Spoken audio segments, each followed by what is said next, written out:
అన్ని కీళ్ల సంబంధిత సమస్యలకు రీజనార్థోస్పోర్ట్ హైదరాబాద్లో అధునాతనమైన సర్జరీ లేని వైద్యం. ఈ ఇల్లు కాకుంటే పక్కిల్లు, అది కాకుంటే ఆ పక్కనున్న మరొక ఇల్లు అనుకునే బాపతు రాజకీయానికి చెక్ పడబోతోందా? ఆంధ్రప్రదేశ్ కూటమి అగ్రనాయకులు ఆ దిశగా ఒక నిర్ణయం తీసుకోబోతున్నారా? దొంగాట ఆడాలనుకునే జంపింగ్ జపాంగ్స్ కు డోర్స్ క్లోజ్ కాబోతున్నాయా? చేరికలకు కొలమానాలు రెడీ అయిపోతున్నాయా? కూటమి ముఖ్యులు కొత్తగా సమావేశం కావాలనుకోవడం, దాని వెనుకున్న స్టోరీ ఏంటి? టీడీపీ డోర్ మూసిందా? అయితే జనసేన తలుపు తట్టు. వాళ్ళు వీళ్ళు కంప్లీట్ గా క్లోజ్ చేశారా? డోంట్ వర్రీ, మనకు మరో మార్గం ఉంది. కాషాయం కప్పు, కమలం చేతబట్టు. ఇది ప్రస్తుతం ఏపీలో కొందరు నాయకులు జంపింగ్ జపాంగ్స్ మైండ్ సెట్. రాష్ట్రంలో ప్రభుత్వం మారి కూటమి సర్కార్ అధికారంలోకి వచ్చాక సేఫ్ జోన్ కోసం వెతుక్కుంటున్న కొందరు ఇలాగే ఆలోచిస్తున్నారట. వీళ్ళు కాకపోతే వాళ్ళు, వాళ్ళు కాకుంటే ఇంకొకళ్ళు అన్నట్టుగా ఉందట వ్యవహారం. గడిచిన 6 నెలలుగా వ్యవహారం ఇలాగే ఉందని అంటున్నారు పరిశీలకులు. వైసీపీ అధికారంలో ఉన్నప్పుడు టీడీపీ టార్గెట్ గా నోటికి అడ్డు అదుపు లేకుండా మాట్లాడిన కొందరిప్పుడు పార్టీ మార్పు ప్రయత్నాల్లో ఉన్నట్టు సమాచారం. అలాంటి వాళ్ళని ఎలాగూ సైకిల్ ఎక్కనేరు కాబట్టి ఫస్ట్ చాయిస్ జనసేనట.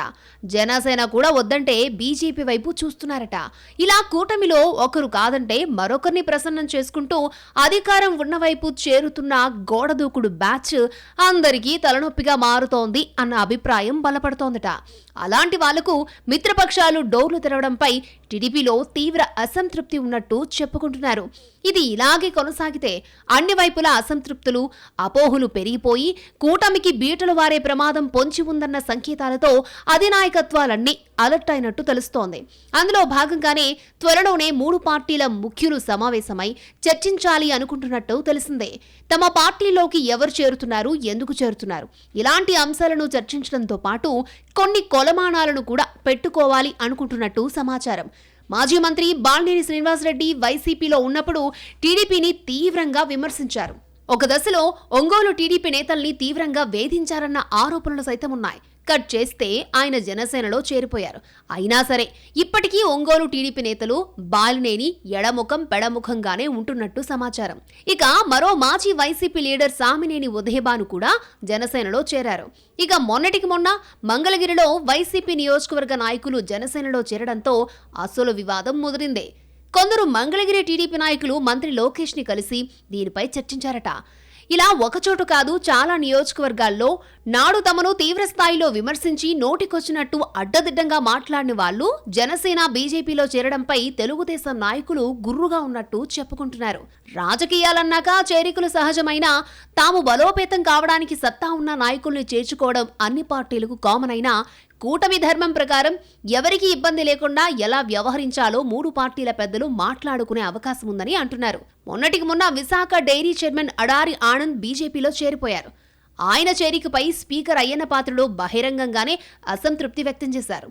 విశాఖ డైరీ అక్రమాలపై విచారణకు ఆదేశించాక ఆనంద్ బీజేపీలో చేరడం ఎలాంటి సంకేతాలు పంపుతోంది అన్నది టీడీపీ నాయకుల ప్రశ్న. ఈ క్రమంలో అపోహలు, అపార్థాలకు చెక్ పెట్టాలని అగ్రనాయకత్వాలు అనుకుంటున్నాయట. అందుకే త్వరలో సమావేశమై చేరికల విషయంలో ఒక నియమావళిని రూపొందించుకోవాలని అనుకుంటున్నారట. గతంలో ఇలాంటి చేరికల విషయాన్ని కార్యకర్తలు పెద్దగా పట్టించుకునేవాళ్లు కాదు. కానీ ఇప్పుడు పరిస్థితులు మారిపోయాయి. మరీ ముఖ్యంగా గడిచిన 5 ఏళ్లలో జరిగిన పరిణామాలతో టీడీపీ క్యాడర్ కసిగా ఉందని అంటున్నారు పరిశీలకులు. అధిష్టానం తీసుకునే నిర్ణయాలను బాహాటంగానే వ్యతిరేకిస్తున్నారు.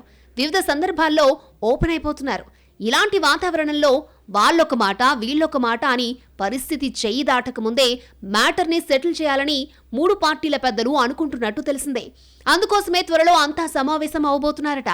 ఆ మీటింగ్లోనే 3 పార్టీల్లో ఎవరెవరు చేరాలో విధి విధానాలు ఖరారు చేస్తారట. వినడానికి ఇది బాగానే ఉన్నా రాజకీయంగా ఎవరికి వారు బలపడాలని అనుకునే క్రమంలో రూల్స్ అంటే ఎంతవరకు సాధ్యం, ప్రాక్టికల్ గా అది వర్కౌట్ అవుతుందా అన్న అనుమానాలు మాత్రం అలాగే ఉన్నాయట పొలిటికల్ సర్కిల్లో. ఆ రూల్స్ ఎలా ఉంటాయో చూడాలి అంటున్నారు రాజకీయ పరిశీలకులు.